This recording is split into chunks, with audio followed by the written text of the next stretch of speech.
Have you ever had that sinking feeling that your hard work is not getting you ahead, but is actually just moving the goalpost for you? I mean, if you stay late at work, working on extra projects, and you are delivering exceptional results, and your reward is more work, it's not the next plaque or certificate. It's just, oh, you did such a great job on this. Here, let me give you this project because I know you can handle it well. Or if you've been like me and you were a classroom teacher and you know how to handle your students in a way that is positive and fulfilling, and they look at you and go, hey, we've got this new student here. We're just going to give you this particular student because we know you know how to handle that particular type of student well. And let me tell you, this is what we call the over delivering trap. Is where you are delivering exceptional results, but the only reward that you're getting is more work.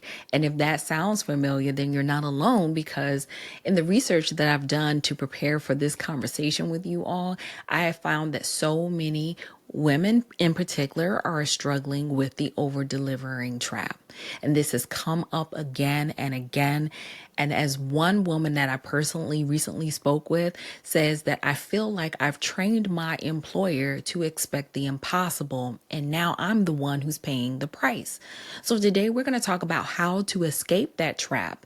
And because this isn't about slacking off or caring less about what you do, it's about working in a way that is sustainable, reclaiming your time and your energy, and ensuring that your workload and all the hard work that you're putting in is being recognized and not just rewarded with more work. And we are also going to explore how we have fallen into this trap, why we've fallen into this trap. And I'm also going to give you 3 concrete strategies to start resetting some of those expectations today. So hello and welcome back to Work It, Live It, Own It. This is the place to be if you're ready to trade the work-life balance burnout for harmony and exhaustion for energy. I'm Sekola Lair, and I am here to help you leverage your work-life integration. So without further ado, I want to talk about the psychology of the over-delivering trap. So how did we end up at this point? If you've recognized it, or you're at the beginning phases of recognizing where you are right now, one thing that we need to be honest with ourselves is that this didn't happen overnight. This was something that was gradual. It was a slow creep, and it started out with small yeses, believe it or not, because those small yeses eventually led to overwhelming workload. And my research has shown that it's often a combination of 3 powerful psychological drivers. And the first one is the high achiever syndrome. Now, many of us from our childhood, we might have been conditioned to believe that our value was tied with our accomplishments. When we got the good job, Johnny, good job, Sally, you made straight A's. And that made you want to be even more of a straight A student, and not just straight A's. I want A pluses. Maybe you were the team captain. Maybe you were the one who went the extra mile and everything. And that identity somehow carried over into adulthood and into our careers or our businesses. And the idea of delivering anything less than our absolute best will start to feel like a personal failure. And so we're not just doing a job, we're trying to prove our worth over and over again. Shadow side of being a good colleague is people pleasing. We want to be seen as helpful, reliable, indispensable. We might even said in our interviews, I am willing to go above and beyond on work projects. But you know what? I was reading something recently, and one woman said this so powerfully. She said, I had to ask myself, am I being kind, or am I betraying myself to avoid disappointing others? Ouch. Because people pleasing, when you really get down to it, is not about generosity. It's about seeking a validation in order to avoid conflict. It leads us to say, yes to things that we don't even have the bandwidth or energy or time for. And because it's so uncomfortable for us to say no, it feels worse than the exhaustion of doing the extra work. And finally, for many of us, our work has become our identity. Now, this is especially for women here because we may not have a partner, a spouse, or children, but it's easy for our professional persona to become our central personal persona. And so we spend more time working than doing anything else. And so it's natural for our sense of self to start getting wrapped up in our professional accomplishments and achievements. And the problem is when your job is your identity, any setback or any criticism that may receive, it feels like a fundamental failure or flaw in who you are as an individual. And I never forget, I was so guilty of this. And I had a former school principal tell me, don't take things too personally. And I did. And that is what makes it terrifying to pull back, because I could sit up here and go above and beyond, but someone else could just do the bare minimum. And guess what? They get the same results or get the same pay that I have. And so if any of this sounds familiar, whether it's the high achiever, the people pleaser, or the one who has where your identity is wrapped up in your job title, maybe perhaps it's a mix of all three for you. And when you combine these traits with a workplace that is happy to take as much of you as you're willing to give, you have the perfect recipe for the over delivering trap. But now, what is the true cost to this? Because the reward of over delivering is almost more work, as I previously mentioned, but the cost is far more than just a few late nights at work. It's the immediate cost of burnout and resentment. Some of the discussions I was reading online, I analyzed and discovered that a lot of women who were complaining about this were working 50, 60 to 70 hours a week, only to see colleagues work the regular hours, 9 to 5, and get the same annual raises they received. And so the initial pride in their work slowly starts to curdle into this deep, corrosive resentment. And that resentment is towards their employer who took advantage of them. Then they have resentment towards themselves because they allowed it to happen. So there's this physical and mental toll that we go through when we are a victim of, or we've allowed ourselves to become a victim of the over delivering trap. But another one that really takes a toll is chronic health conditions that are being caused and worsened by overwork. Some of these may come in the form of looking like you work 10 hours straight without even eating or drinking, completely disconnecting to what your body's basic needs are. One woman who I spoke to about this, she said she realized that her body was breaking down and she started to realize that no job was worth it. And finally, the invisible toll of our lives outside of work. And this was one of the most heartbreaking things I saw in my reading, was that a woman described having zero energy left for anything else. Her story really stuck out to me because she said, I cannot stress how good it feels to have a clean house. I used to feel horrible because I couldn't keep my house clean. I didn't realize at the time it was because I just didn't even have the energy to do so. And so that is a true cost of over delivering. And it's not just about being tired though. It's about your life shrinking into something but nothing but work and recovery. Think about it this way. Is when your weekends are no longer for joy, connection, meaningful interactions, it's simply just for you to gather enough energy so you can survive the next work week. And it looks like when you look around and you realize that, hey, I haven't had my yearly physical. I haven't even gone to the dentist. You've been neglecting your health, your home, your friendships, yourself. But here's the good thing. You can get out of the trap. Now, it's not easy, but it is possible, and it starts with a few strategic shifts. Now, remember, you didn't get into the over delivering trap overnight. So it is going to take some time for you to get out of it and reverse the over delivering trap. Now, I know that this trap has its devastating costs, but again, I want to share with you these 3 strategies, and I want you to try to at least start to implement one of them this week. So the first one is the strategic under delivery experiment. Well, what does that look like? It does sound a little scary, I know, but I'm not talking about doing a bad job. I'm talking about recalibrating what a good job means. So for 1 week, I want you to consciously choose 1 or 2 tasks and deliver them, let's say, at 80% of your usual effort. So if you're already going above and beyond, that means you're going over 100%. But this time I want you to try to deliver them at 80%. This might mean turning in a report without all the extra optional analysis.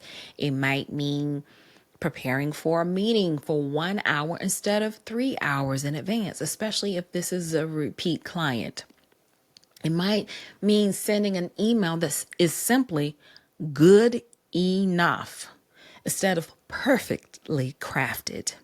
You know, those emails where you sit back and you look at it and you revise it 3 or 4 times because you want it to sound just right.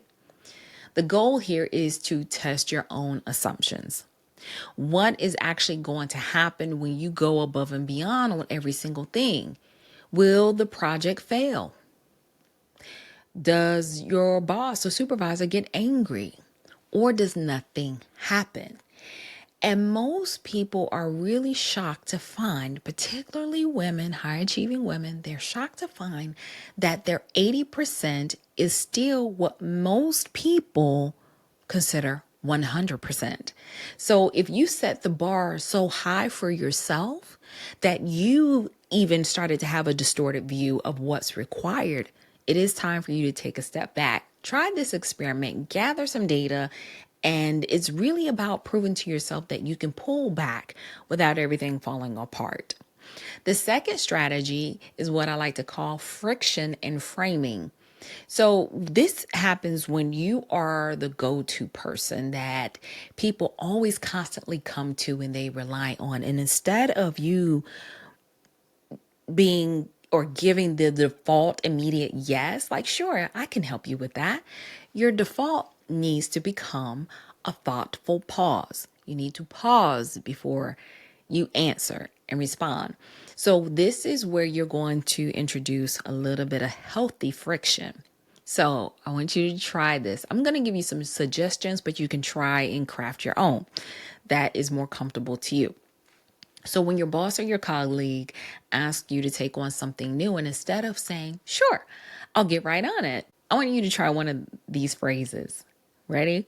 The first one is, that sounds interesting. Let me take a look at my current workload and I'll get back to you at the end of the day and see how I can fit this in. The second is, I'm happy to help with that to make sure I give it the right attention. Which of my current projects should I deprioritize to make room for this? And the third and final one I have for you is a little bit more direct. That's more my speed, where I will go, my plate is full right now and I can take a look at that perhaps next week. But if it is more urgent, then perhaps you might want to talk to so-and-so.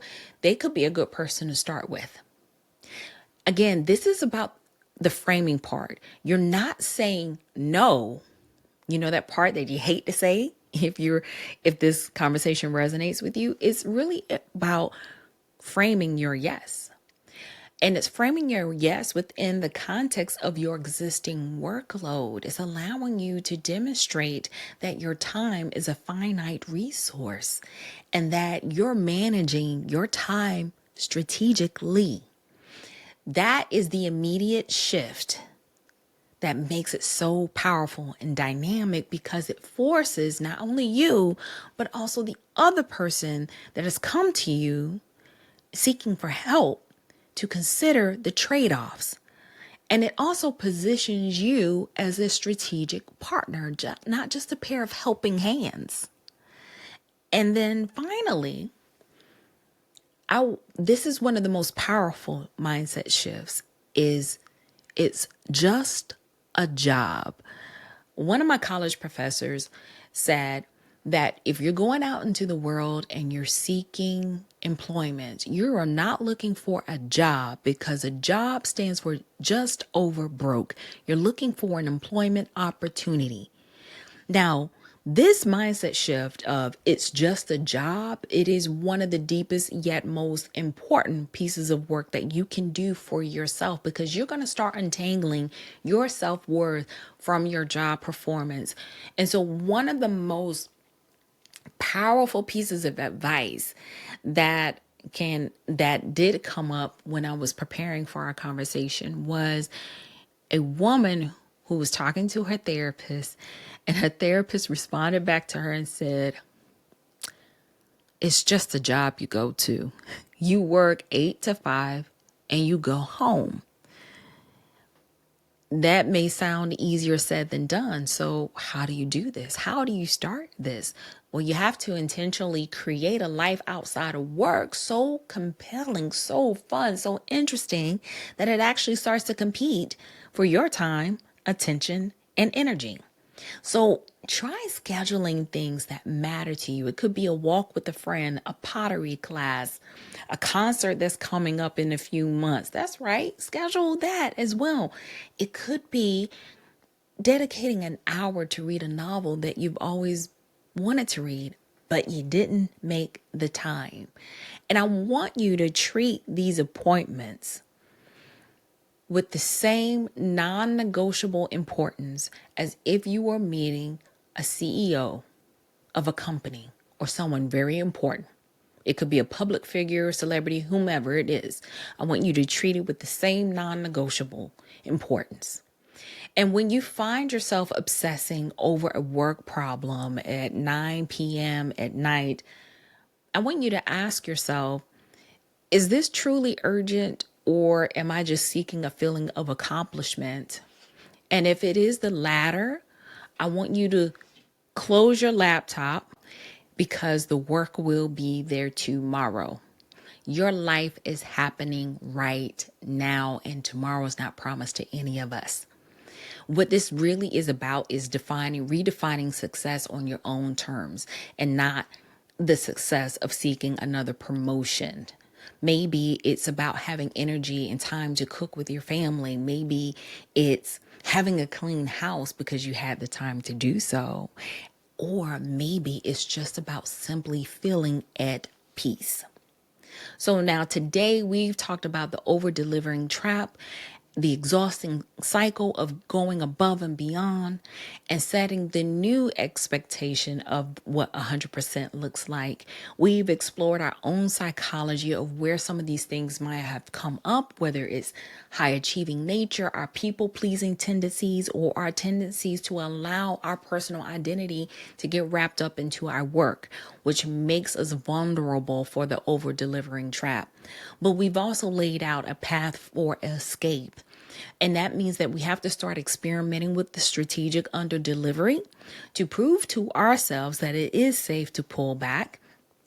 And it also continues with another layer of friction and framing to manage some of those upcoming requests strategically. Instead of giving that immediate yes, give yourself that thoughtful pause. But most importantly, it also involves that deep work of untangling your self-worth with your work, and not taking so many things personally. So that way you can start building a life as compelling as your career. So my challenge for you, for all of us this week, is I want you to try one of those strategies, just one. And maybe you'll try the 80% experiment on a single project. Maybe you'll use one of the friction phrases and you come up with your own and you practice it so it sounds natural. And I want you to start small, gather that data, and maybe prove to yourself that a different way is possible. Because at the end of the day, guys, harmony is not about doing less. It's about doing what matters most and what is sustainable for you. And it's always about remembering that you are more than just productivity and to-do list. You're more than just a job title, and you deserve energy left over to live the life you love. So thank you again for joining me on Work It, Live It, Own It. If this episode resonated with you, please don't forget to download it and maybe possibly consider sharing it with a friend who might need to hear it. If you're on YouTube, don't forget to hit that subscribe button so you'll stay in the know when I upload a new video. Until next time, take care of yourself and be kind to yourself. See you soon.